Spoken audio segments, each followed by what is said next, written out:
How's it going, everyone? Welcome into the Timeout Podcast. I am your host, Justin Smith, the Director of Recruiting and Managing Editor here at Touchdown Alabama. As always, I'm joined by national champion, former Alabama wide receiver, as I say, one of the best trainers inside the state of Alabama, and Mike McCoy. How's it going today, Mike?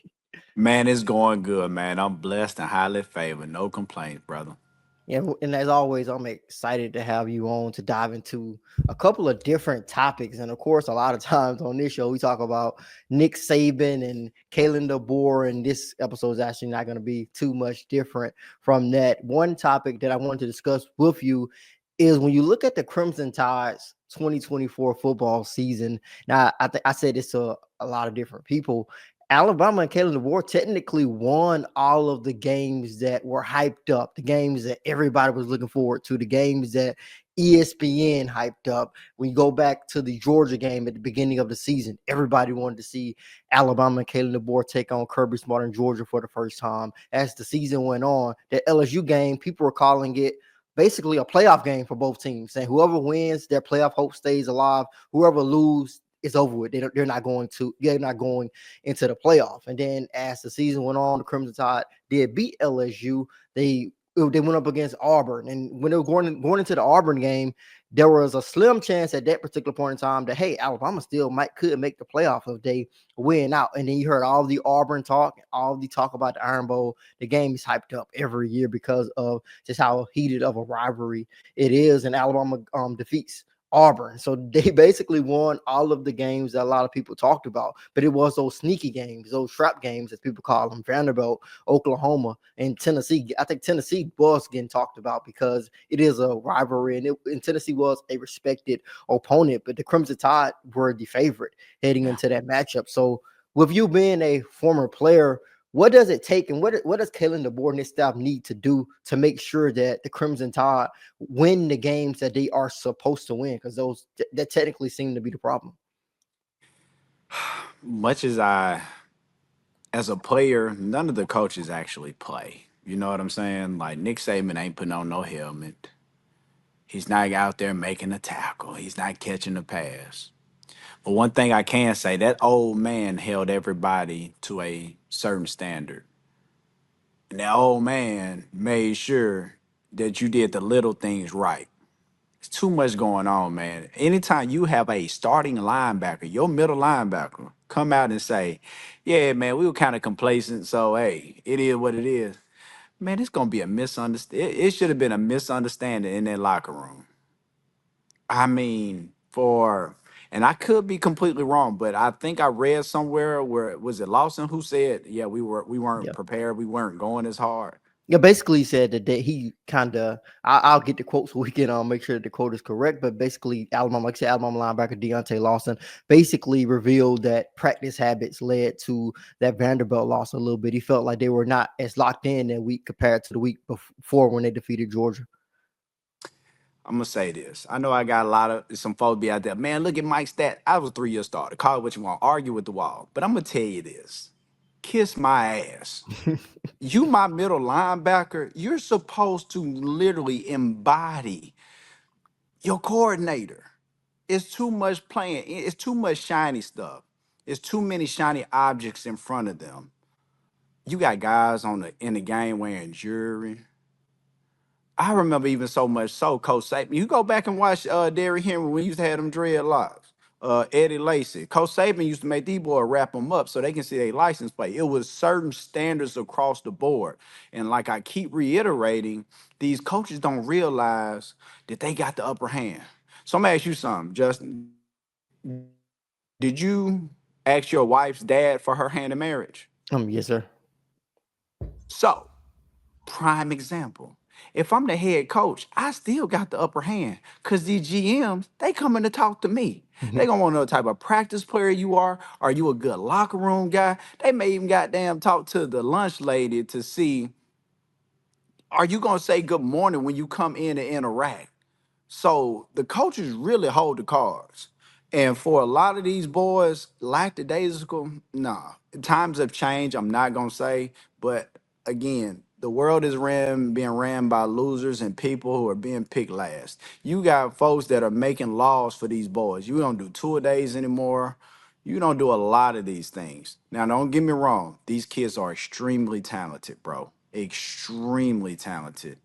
But my question is, if I'm DeBoer, I would actually people. How do you? I'm going to meet with Nate Oates, and I'm trying to get on the phone with Nick Saban, and then I'm gonna even call out Bruce Pearl over at Auburn, where you got guys making a substantial amount of money. How are you guys able to keep your culture together? What are you guys doing? Because this is a new generation, and we can literally say they soft, they this, they that. At the end of the day, you got to listen to what the young boy is saying. But at the end of the day, you know, like I know, we all crave authority. We all look for somebody to hold you accountable. You're a father. You're a husband. You got somebody depending on you. These kids now are getting money. So again, the fear of not being able to eat and I got to make it to the league, that hunger is no more there for real. You're gonna see a lot of D2 schools, a lot of D2 kids outplay a lot of these D1 guys. They may not be as talented, but they're gonna have a skill set and they're gonna have that work ethic. You give somebody something too soon, they're gonna crash and burn, man. That's just what it is. But to answer your overall question, it's soft over there, man. It's soft. I mean, it's a soft culture, man. And you down south, you gotta be firm with the young men over here, man. Just what it is. Can't be Timmy, get up. No. Timmy, get your ass up. It's a difference, man.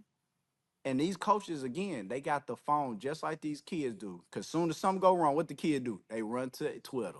They run to social media. If it's me, I'm telling you, he ain't playing because he ain't practiced. He ain't showing up. I'm fining. Put a cap on it. It's still Bama at the end of the day, man. For God's sake. Man, y'all a dynasty. What it used to be. Yeah, that's that brings up like I feel like a whole nother can of worms. We talking about is Alabama a dynasty or not still, but it's interesting that you said like pointing out Derrick Henry and Trenton Richardson. I always now looking back at it, I always wondered why they dreads kind of like had that little tie up in the back when they played, and now that you said it, kind of makes a lot of sense. And with Deontay Lawson basically coming out and saying that, and I'm pretty sure him as a player, he's going to try to change that this upcoming season in terms of week to week. But what message would you have to those players? Because like you said, is the coaches are not going on the field. So as a player, and if you are in Deontay Lawson's situation, you are a captain. You were a captain last season. You're going to be a captain this upcoming season, most likely. So what does a player need to do? And just what is your message as a former Alabama player to those guys to make sure that their teammates are on the right in the right lane and on the right path week to week? Man, we love the game. That's the difference. Y'all like it. Y'all don't love it. You can't, these kids nowadays, and again, I keep having, because I sound like a hater, but the attention, the attention spans are so much shorter now. They are not locked in like they need to be. If 20 minutes go by and they not being entertained, bro, they on to something else.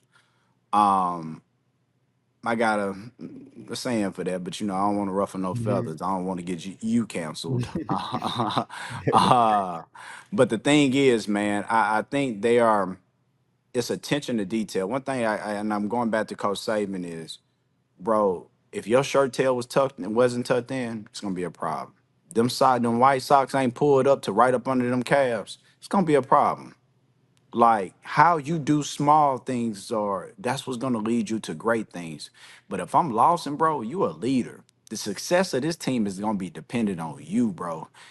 If you ain't a dog, we gonna lose. If you a dog, the boys gonna get in line and follow. You gotta stop trying to be these boys' friend. When you're a leader, you're not worried about being light. You're worried about getting the job done. It's a difference, man. You gotta make sure your guys are all rowing in the same direction.